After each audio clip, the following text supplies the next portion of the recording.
Okay, ano bang meron sa Supreme Wealth Alliance? Okay, so we have the ultimate products. Okay, bakit siya ultimate? Kasi yung products natin is electronic siya. Okay, these are e-books. Yan, so yung mga e-books na yan, nakakompile lahat sa Supreme Wealth Library. Okay, so yung Supreme Wealth Library natin, ibig sabihin, compilation ito ng mga sikreto ng mayayaman. Okay, pwede mo siyang magamit kung ano mang ginagawa mo ngayon. Kung gusto mo ng personal development, pwede mong gamitin yung e-book sa Supreme Wealth Library.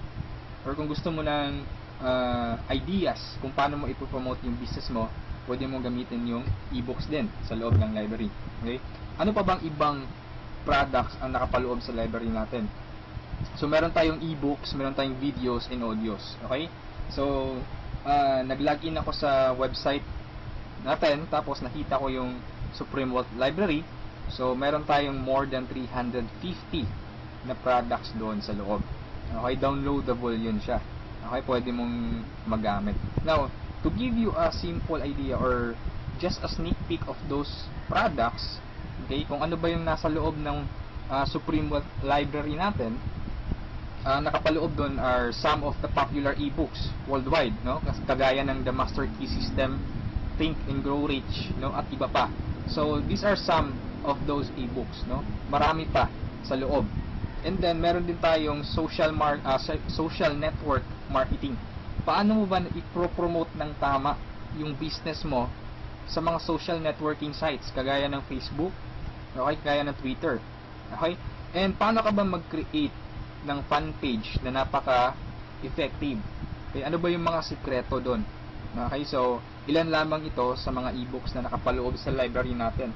At hindi lang yan, ituturuan ka rin kung paano mo gagamitin yung internet, again, para i-promote mo yung business mo. Okay, so I'm telling you right now that this is not a conflict on what you are doing. Okay, kung affiliated ka sa isang company ngayon, for example, AIM Global, Uno, V-Mobile, or any kind of company, this is not a competition. Actually, this will help you para ma-boost mo yung business mo ngayon. Okay? So, step by step mong matututunan kung paano mo siya i-market. Okay? And then, hindi lang about sa business side yung andun sa library natin. Meron din tayong mga products related doon sa health and beauty. Okay, so kung makikita mo sa right side, meron tayong 6-pack abs. Paano ba magkaroon ng 6-pack abs? Paano ba mag-quit ng smoking? Paano mo ba matreat yung depression?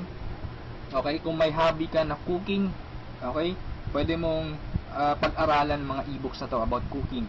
At andito rin yung sikat na book, which is The Law of Attraction. Okay, so included siya doon sa library natin. Kung ikaw yung tipo na mahilig sa mga pictures or meron kang DSLR, gusto mo maging photographer, so you can learn the basics of photography. Okay, doon sa library natin. Okay, so these are some of our products. Okay, napakarami pa. So iba't ibang klase. Okay, all about personal development, all about marketing your business. Okay, so let's continue, and hindi ko na masyadong expand yung about sa products natin kasi ma-access mo naman dun sa Supreme Wealth Library. Okay, yung mga listahan ng mga e-books natin. Okay, so aside from that, pwede ka magkaroon ng full access dun sa Supreme Wealth Library natin. Okay, so paano ka ba magkakaroon ng full access? So before I answer that, dapat malaman mo muna kung magkano ba yung value ng library natin. Okay, yung value niya is $1,500 to $2,000. Okay? But I'm telling you right now, hindi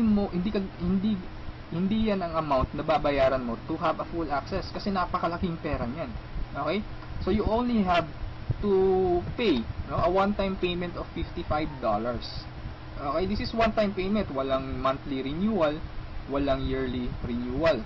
Okay? $55 or 2,500 pesos. Okay? So magkakaroon ka na ng full access doon sa Supreme Wealth Library. Okay, so napakasulit, no? Napaka-cheap ng investment or payment mo, pero napakasulit kasi yung matatanggap mo is more than sa binayad mo. Okay?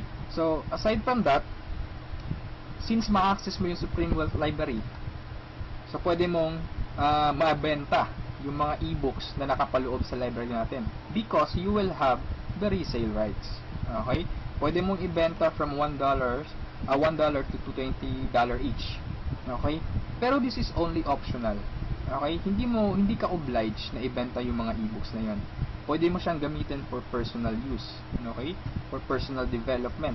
Basahin mo and then i-apply mo. Pwede mo ring i-share doon sa mga business partners mo or doon sa family mo. Okay? Now, it's up to you. Yung pagbebenta ng e-books is optional lang.